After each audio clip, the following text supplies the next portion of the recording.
Thank you, Mr. Chair.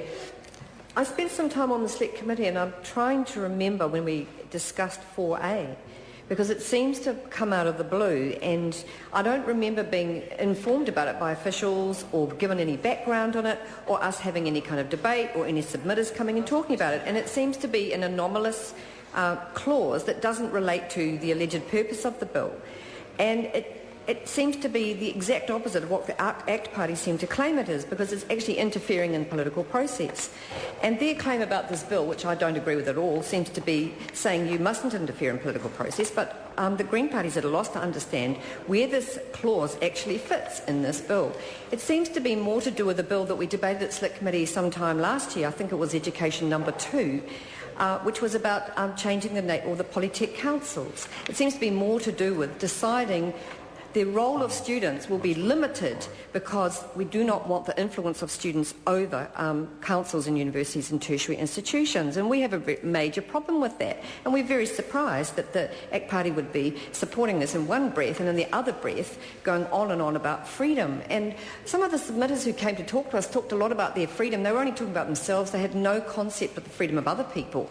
But they certainly seemed to be obsessed with the idea that they didn't need student unions because they were free spirits and it didn't matter, and had no ability to empathise or show any imagination towards other people who might have needs. And then we have this clause in here which is all about constitutions of councils, and it doesn't seem to fit logically or coherently with the overall ethos, which, if there was one, in this bill. And so the Green Party is at a loss to see why they've done it this way. Maybe it's got something to do with inconsistencies with the Education Act. Maybe it's got something to do with the way in which law is written, but it doesn't seem to have much to do with the coherent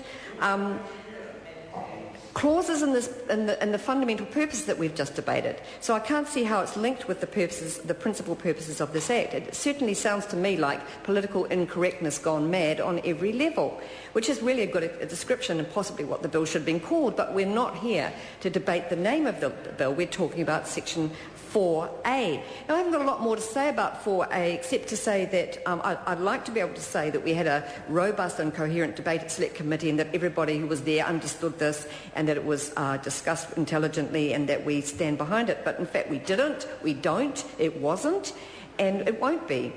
What we would like to know in the Green Party is why would you dictate how many students could be appointed?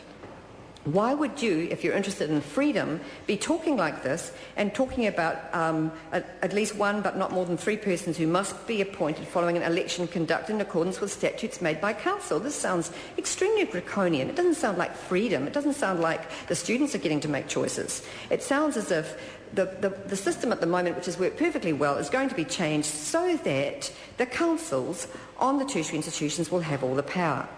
Well, guess what? They've got all the power now.